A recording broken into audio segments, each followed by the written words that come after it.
마태복음 6장 30절에서 33절까지 말씀입니다. 오늘 있다가 내일 아궁이에 던지우는 들풀도 하나님이 이렇게 입히시거든 하물며 너희일까 보냐. 믿음이 적은 자들아, 그러므로 염려하여 이르기를 무엇을 먹을까, 무엇을 마실까, 무엇을 입을까 하지 말라. 이는 다 이방인들이 구하는 것이라. 너희 천부께서 이 모든 것이 너희에게 있어야 할 줄을 아시느니라. 너희는 먼저 그의 나라와 그의 의를 구하라. 그리하면 이 모든 것을 너희에게 더하시리라.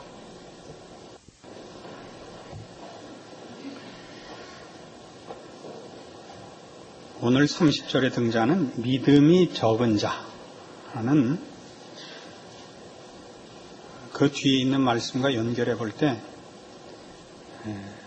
세상 일에 붙잡혀 있고 스스로를 자기 혼자 책임질 수밖에 없는 고아와 같은 사람이라는 것을 알게 됩니다. 31절 보시면 그러므로 염려하여 이르기를 무엇을 먹을까, 무엇을 마실까, 무엇을 입을까 하지 말라. 이는 다 이방인들이 구하는 것이라 합니다. 여기서 말하는 이방인들은 하나님 없는 자들, 부모 없는 자들, 그런 뜻입니다. 우리 이해하기 좋게 하자면 부모 없는 고아 같은 자들이란 뜻이죠. 자기의 필요한 것을 자기가 구하고 책임져야 하는 이들.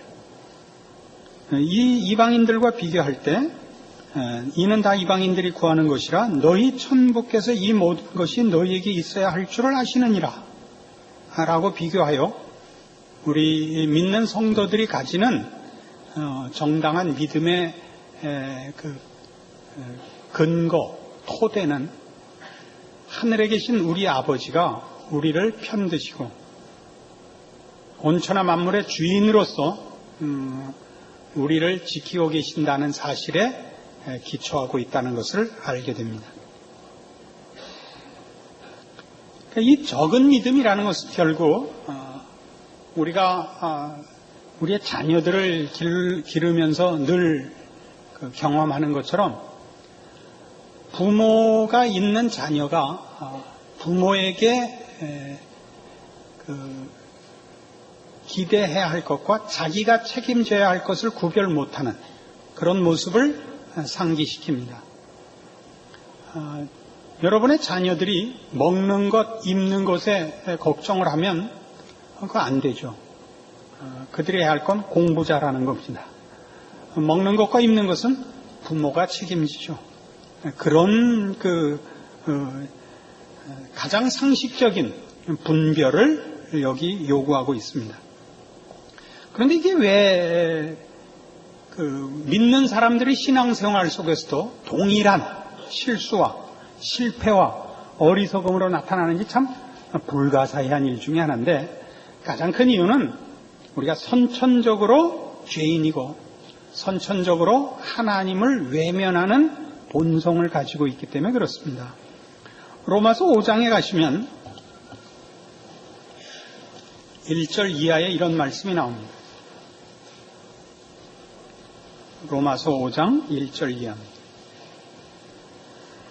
그러므로 우리가 믿음으로 의롭다 하심을 얻었은즉 우리 주 예수 그리스도로 말미암아 하나님으로 더불어 화평을 누리자. 또한 그로 말미암아 우리가 믿음으로 서 있는 이 은혜에 들어감을 얻었으며 하나님의 영광을 바라고 즐거워하느니라. 다만 이뿐 아니라 우리가 환난 중에도 즐거워하나니 이는 환난은 인내를, 인내는 연단을, 연단은 소망을 이루는 줄 알미로다. 그럽니다.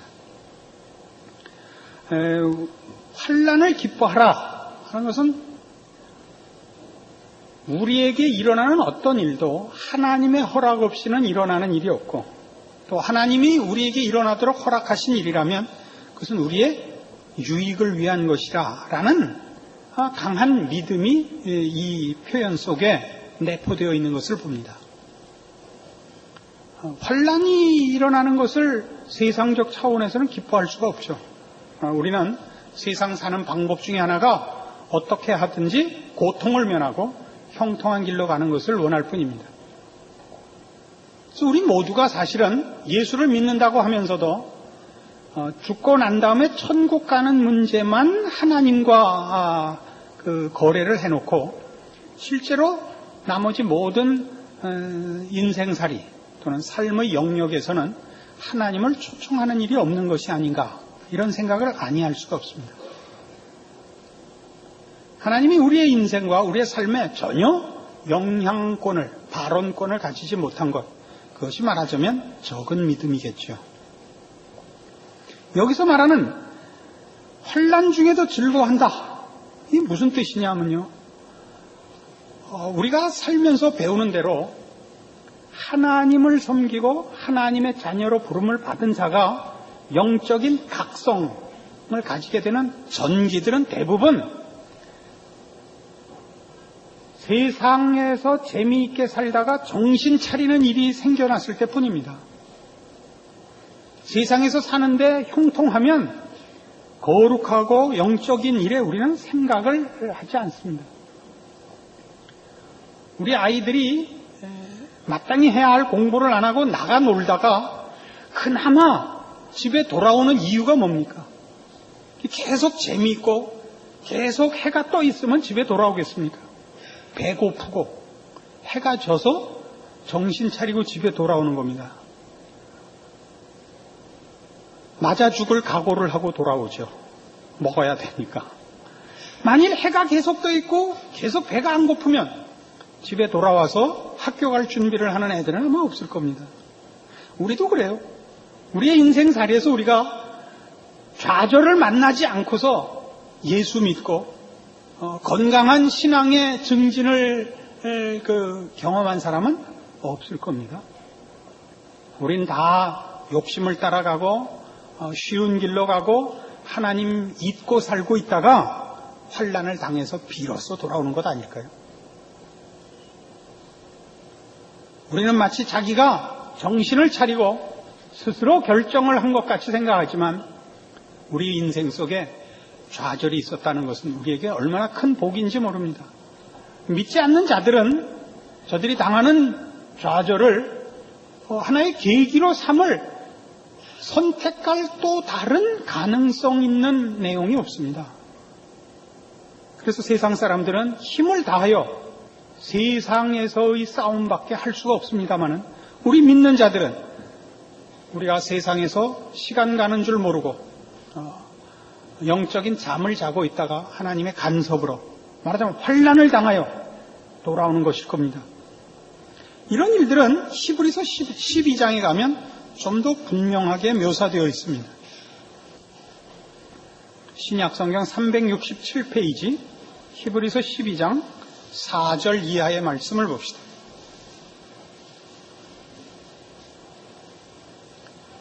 히브리서 12장 4절입니다. 너희가 죄와 싸우되 아직 피 흘리기까지는 대항치 아니하고 또 아들들에게 권하는 것 같이 너희에게 권면하신 말씀을 잊었도다. 일렀으되 내 아들아 주의 징계하심을 경히 여기지 말며 그에게 꾸지람을 받을 때 낙심하지 말라. 주께서 그 사랑하시는 자를 징계하시고 그의 받으시는 아들마다 채찍질 하심이니라 하였으니 너희가 참음은 징계를 받기 위함이라. 하나님의 아들과 같이 너희를 대우하시나니 어찌 아비가 징계하지 않는 아들이 있으리요. 징계는 다 받는 것이거늘 너희에게 없으면 사생자여 참 아들이 아니니라. 또 우리 육체의 아버지가 우리를 징계하여도 공경하였거든 하물며 모든 영의 아버지께 더욱 복종하여 살려 하지 않겠느냐. 저희는 잠시 자기의 뜻대로 우리를 징계하였거니와 오직 하나님은 우리의 유익을 위하여 그의 거룩하심에 참여케 하시느니라. 무엇 때문에 징계가 있다고요? 우리의 유익을 위하여 그의 거룩하심에 참여케 하시려고 우리를 징계한다고 합니다. 우리가 세상에 아첨을 떨고 세상에 매달리는 이유는 우리의 필요한 모든 것이 세상으로부터 나오고 세상이 우리의 필요한 것을 주관하고 있다고 생각을 해서 그러는 것이죠. 그러나 성경의 말씀은 하나님이 온천하의 주인이시고 만드신이고 그리고 그 역사를 하나님의 뜻을 위하여 동원하신다고 말하고 있습니다. 우리에게 필요한 것은 하나님 손에 있습니다. 그런데 하나님은 우리를 여기 지금 기록한 대로 그의 거룩하심에 참여케 하기 위하여 우리를 간섭하셔서 필요하다면 시련과 환난과 고통을 주십니다. 생각하라고, 쓸데없는 것 뽑아버리라고. 경건을 연습하라고. 그러나 우리는 모든 관심이 고통을 면하고 편한 것이 유일한 목적이 되어 있어서 형통하려는 욕심밖에 없습니다. 그렇게 되면 우리는 하나님이 간섭하시는 손길마저도 우리는 싫어하게 되고 거부하게 되고 오직 사망의 잠을 자는 스스로도 모르고 사망의 잠을 요구하게 되는 것입니다. 정당한 믿음이란 바로 이 하나님의 간섭을 구하는 것이요, 하나님의 인도하심을 따라 거룩해지기 위한 소망을 가지는 것입니다. 그리고 그렇게 가는 길에 필요한 모든 것을 하나님이 공급하실 것을 믿는 것입니다. 이런 식으로 생각을 해봐요. 주로 새로운 사업을 시작하시거나 또는 뭐 조그맣더라도 가게를 열거나 할 때 이 개업 예배 때 제가 주로 인용하는 말씀이기도 합니다만, 이 마태복음 6장이 너희는 먼저 그의 나라와 의를 구하라를 제가 그런 때에 잘 인용합니다. 이런 이유 때문입니다. 우리가 직장을 가지거나 사업을 하거나 조그만 구멍가게라도 가지면 그것이 먹고 살기 위한 방법으로서만 허락되는 것이 아닙니다. 하나님은 필요하시다면 예전에 엘리야를 먹이셨듯이 까마귀를 통하여 먹을 것을 공급하실 것입니다. 하나님이 우리에게 이런 먹고 사는 문제에 실제적인 어떤 구체적인 직업을 갖기를 원하시는 것은 인생을 사는 성실한 자세를 요구하며 정직하고 성실하게 그 인생을 책임지는 그 자세가 성도들에게도 필요하기 때문입니다. 그래서 우리가 가지는 어떤 가게든 무슨 사업이든 이런 것들은 먹을 것을 얻어내고 입을 것을 얻어내는 방법이기보다 사람이 이 세상을 살아나가는 모든 맡겨진 일과 책임 있는 일에서 하나님을 모시고 사는 사람다운 자세를 나타내는 거룩한 일터인 것입니다. 이익을 남기지 않는 장사란 없습니다. 그러나 정당한 이익을 남기는 싸움을 해야 됩니다. 정직한 싸움을 하며 성실한 싸움을 하며 그 가게가 거기 있음으로써 본인의 호구지책으로만이 아니라 하나님의 은혜를 입고 사는 사람의 다른 것을 만나는 모든 사람에게 증거할 만남의 장으로, 증거할 좋은 그 기회의 장으로 책임 있게 인식해야 되는 것입니다. 우리가 하나님의 사람으로 정당한 삶의 모습을 지키고 있으면 하나님이 더 많은 사람을 만나도록 사업을 번창하게 하실 겁니다. 그러나 필요하다면 그 사업을 어렵게 하심으로써라도 모든 사람으로 하여금 우리가 예수를 믿는 것은 사업 잘 되라고 믿는 것이 아님을 증거하실 수도 있습니다. 어느 쪽이든 우리에게는 다 하나님이 내 인생과 나의 존재를 들어서 영원한 것을 증거하시는 데 사용하고 있다는 기쁨과 감사가 있게 되는 것입니다. 이런 식의 신앙적인 원리를 제대로 이해하고 있다면 우리는 먹고 입는 문제에 관한 염려를 우리의 제일 중요한 마음의 그 책임으로 가질 이유가 없습니다. 이것이 성경이 우리에게 가르치고 싶은 것이죠. 우리는 조금 전에 로마서 5장에서도 본 대로 환난 중에도 기뻐한다. 또는 히브리서 12장에서 본 대로 하나님께서 그의 사랑하시는 자녀들을 징계하신다. 말하자면 훈련시키신다 하는 것들을 보았습니다. 이런 것들을 종합해서 고린도 후서 7장에 가시면 이렇게 더 분명하게 표현해 놓고 있습니다. 신약성경 293페이지 고린도 후서 7장 10절입니다. 하나님의 뜻대로 하는 근심은 후회할 것이 없는 구원에 이르게 하는 회개를 이루는 것이요 세상 근심은 사망을 이루는 것이니라. 보라, 하나님의 뜻대로 하게 한 이 근심이 너희를 얼마나 간절하게 하며 얼마나 변명하게 하며 얼마나 분하게 하며 얼마나 두렵게 하며 얼마나 사모하게 하며 얼마나 열심 있게 하며 얼마나 벌하게 하였는가. 너희가 저 일에 대하여 일절 너희 자신의 깨끗함을 나타내었느니라. 하나님의 뜻대로 하는 근심, 하나님이 우리의 영적인 각성을 위하여, 잠자는 영혼을 깨우기 위하여 우리를 좌절로, 시련으로 인도하실 수 있습니다. 그때 우리는 비로소 내가 자고 있었구나, 내가 게을렀구나, 내가 딴 생각하고 있었구나라는 이 여기 있는 구원에 이르는 회개를 하게 됩니다. 믿지 않는 자들은 어떻다고요? 세상 근심은 사망을 이룰 뿐입니다. 믿지 않는 자들의 그 당하는 좌절과 시련에 대한 반응은 더 세상적으로 되는 것입니다. 더 악랄해지고, 더 무정해지고, 더 교활해지고, 아까도 설명했듯이 선택할 다른 내용이 없습니다. 세상이 전부입니다. 우리는 그렇지 않습니다. 그럼에도 불구하고 우리가 이 하나님의 자녀로서 살아야 하는 우리의 인생과 존재의 고급함, 그 영광됨, 그 거룩함들에 대하여 시선을 돌려 이 쓸데없는 것을 구하는 세상 일에 우리의 마음과 생각을 빼앗겨 버리는 것은 참으로 불행한 일입니다. 우리는 바로 이 문제, 내가 여기 오늘 본문식으로 얘기해서 그의 나라와 의를 구하고 있는 거예요. 아니면 종교를 동원하여 바로 이 먹고 입는 문제를 해결하려고 종교 생활을 하고 있는가라고 본인에게 물어보셔야 됩니다.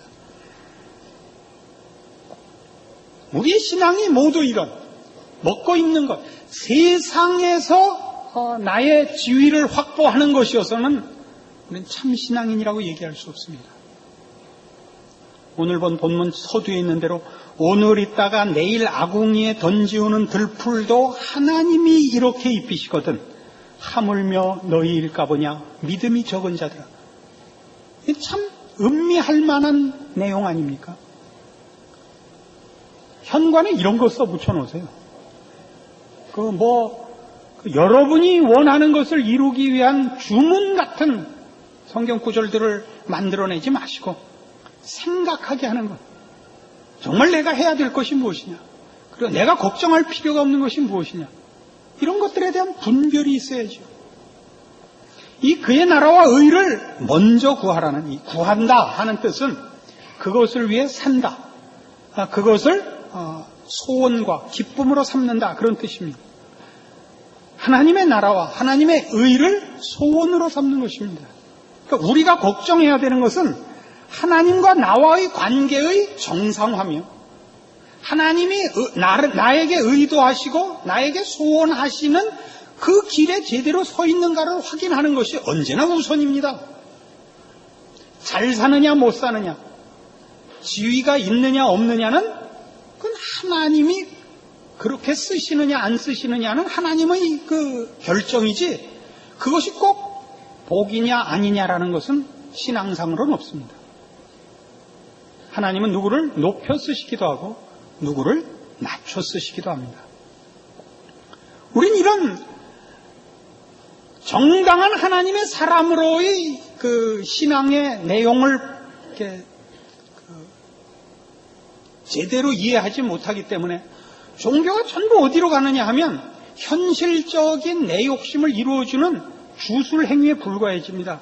그러니까 지난주 중에 여러분 보신 그런 무슨 만민중앙교회 사건이 생기는 겁니다. 기가 막힐 뿐입니다. 아주 재미있는 코미디입니다. 도무지 어디에 어느 구석에도 신앙적인 내용이나 모습이나 무슨 전혀 아무것도 없는데 그렇게 열광을 하고 있습니다. 왜 그러죠? 자기의 욕심에 자기가 넘어가 있기 때문에 그렇습니다. 그 가장 크게 신앙적인 그 진위를 판가름하는 기준은 상식입니다. 초월이 아닙니다. 기독교 신앙엔 초월이 있죠. 하나님이 초월자시고 구원이 초월적인 사건이며 성령의 개입이 초월입니다. 그러나 그 초월은 자연과 상식을 온전하게 하는 내용을 꼭 가집니다. 자연과 상식을 버리고 반대하고 초월이 개입하는 예가 없습니다. 그래서 심지어 성경 내에는 하나님의 명령에도 이렇게 감히 반대하는 내용들이 나오죠. 하나님이 모세에게 금송아지 만든 이스라엘을 다 멸하고 내가 너로 새 민족을 이루겠다. 그러자 뭐라고 그래요? 그렇게 하시려면 저도 죽이십시오. 이런 말하자면 그 있을 수 없는 말대답이 있다고요. 여러분 이승복 어린이가 옛날에 왜 죽었는지 알죠? 나는 공산당이 싫어요. 어른한테 말대답하다 죽었잖아요.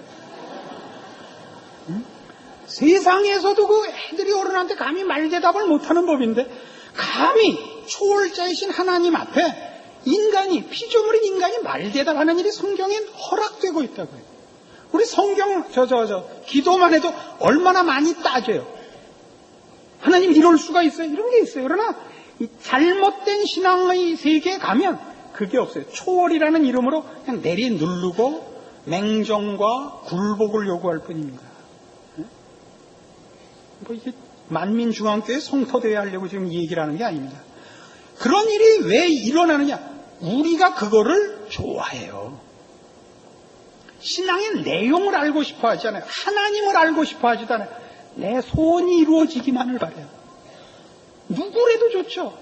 산신령이든 부지깽이신이든 우물신이든 나이키신이든 뭐 아디다스 신이면 또 안 될 거 있어요. 누구래도 좋은 거예요. 이것만 해주면. 그게 뭐죠? 세상에서의 자랑, 세상에서의 형통. 이건 신앙이 아닙니다. 신앙은 하나님이 우리를 아까도 얘기한 것처럼 그의 거룩하심에 참여시키시려는 것을 목적과 내용으로 갖고 있습니다. 그래서 에베소서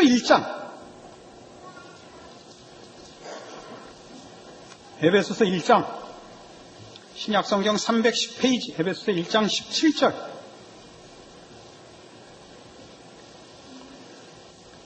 우리 주 예수 그리스도의 하나님 영광의 아버지께서 지혜와 계시의 정신을 너희에게 주사 하나님을 알게 하시고 너희 마음 눈을 밝히사 그의 부르심의 소망이 무엇이며 성도 안에서 그 기업의 영광의 풍성이 무엇이며 그의 힘의 강력으로 역사하심을 따라 믿는 우리에게 베푸신 능력의 지극히 크심이 어떤 것을 너희로 알게 하시기를 구하노라. 자, 신앙의 핵심이 뭐라고요? 하나님을 아는 것. 하나님이 나에게 어떤 목표를 갖고 계시는가를 아는 것. 그 일을 위하여 하나님이 어떤 열심을 내고 계시는지 아는 것. 이겁니다. 하나님이 어떤 분이시며 하나님이 내게 어떤 목표를 갖고 계시는가. 우리는 하나님이 내게 대하여 갖고 계시는 목표엔 관심이 없죠. 내 목표에 하나님을 써먹을 생각 외에는 없는 것입니다. 그 입고 먹고 하는 일에야 뭐 하나님까지 동원하겠어요. 그죠? 최소한 자식 대학교 입학할 때쯤에나 한번 써먹는 거죠. 인생의 결정적일 때 몇 번 써먹어야지. 자주 써먹으면 효력이 떨어질지 모르니까. 우리의 신앙은 순엉터리인 거죠. 빌립보서 4장 4절에 가면 에베소서 다음이 빌립보서예요. 신앙의 내용들을 이렇게 권면하고 있는 걸 놓치지 마세요. 빌립보서 4장 4절 주 안에서 항상 기뻐하라. 내가 다시 말하노니 기뻐하라. 너희 관용을 모든 사람에게 알게 하라. 주께서 가까우시니라. 아무것도 염려하지 말고 오직 모든 일에 기도와 간구로 너희 구할 것을 감사함으로 하나님께 하리라. 그리하면 모든 지각에 뛰어난 하나님의 평강이 그리스도 예수 안에서 너희 마음과 생각을 지키시리라. 관용을 알게 하라. 관용이란 뭐예요? 말하자면 고아가 아닌 거예요. 부모를 가진 자녀예요. 무슨 얘기냐면 여유 있는 자, 가진 자의 마음인 거예요. 고아는 스스로 자신을 돌봐야 돼요. 남이 자기를 도와주지 않아요. 부모를 가진 자녀는 다르죠. 여기서 말하는 관용은 천하 만물을 지으시고 천하 만물을 주관하시는 이가 내 아버지신 걸 아는 데서부터 나오는 여유예요.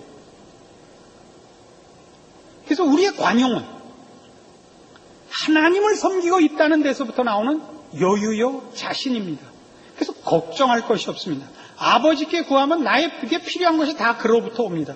그래서 아무것도 걱정하지 말고 기도와 간구로 너희 구할 것을 감사함으로 너희 아버지께 아뢰랍니다. 그러면 뭘 지키신다? 그리하면 모든 지각에 뛰어난 하나님의 평강이 그리스도 예수 안에서 너희 마음과 생각을 지키시리라. 그래서 왜 이게 등장하죠? 하나님이 우리 아버지신 것을 놓치면, 하나님이 나에게 필요한 것을 주신다는 사실을 놓치면 우리는 세상 앞에 떨게 된다니까요.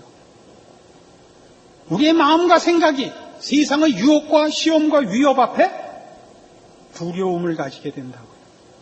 여기에 바로 건강한 믿음과 그렇지 못한 믿음을 판가름하는 말하자면 기준인 것입니다.